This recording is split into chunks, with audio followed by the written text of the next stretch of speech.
เอาคอยก็ให้เจ้าตัดให้เด้ตัดต้นไม้ต้นตอกอ้อมเหือนยุงลายมันหลายได้ไปเพิ่ง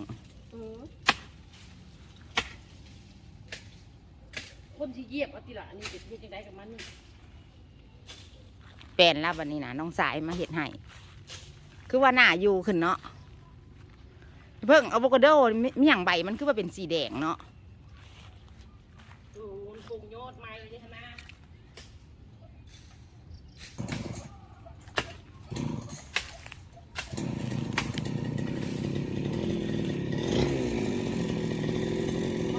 ก็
มันสูงไวเนาะต้นกระทันเนาะไม่เพิ่งเนาะมันงามว่ะ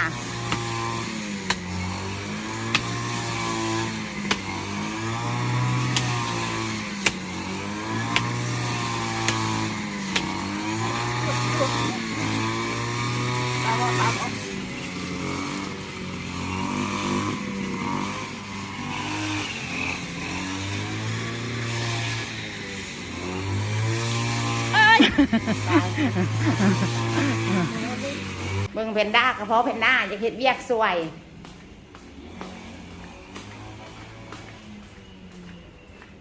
เห็ดอะไรล่างแล้วหรอวะน้ำต้มมันมีแล้วดิฮะคือเห็ดงามเถอะมือนี่จะยืดผมมาว่ะบอกเจ้าเสื้อนเนี่ยทรงผมไปรีดมาว่ะคือเห็ดงามแท้สระผมแน่สบะป้าเจ้าแข็งแห้งขนาดเนาะเจ้าแข็งแห้งขนาดเนาะเฉพาะมันจะเล่ามองยาเฉพาะพอเบิ่งแล้วจังไปตัดสินใจเอาเจ้าเนาะมันจะเล่ามองยาเข้าจอกเลขจอกกลัวได้ไงไม่เบิ่งมากลัวได้ไงมากกันนอน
มันจะกินเด้อ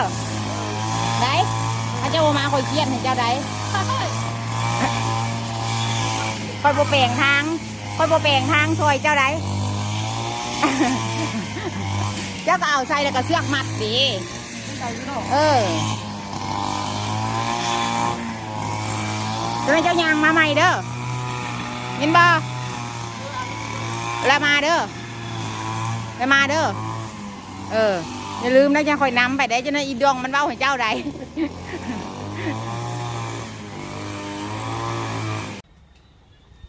กูนี่นะบ่คือไผ่นะ ไม่สิคือไผ่มึงงามกว่ามึง เด้ใครแน่ ยังเราเก็บมาเลี้ยง ถ่ายก่อนได้จังสิไปถามเด้อ ได้แล้วว่าเลขนะน้องได้แล้วว่า 314ตัว ต้องคอยบดถือเลยคอยเสียเงินน้อยๆนี้เฝ้าเลขออกสู่คนมึงไง เป็นบ่เนาะบัดนี้เนาะ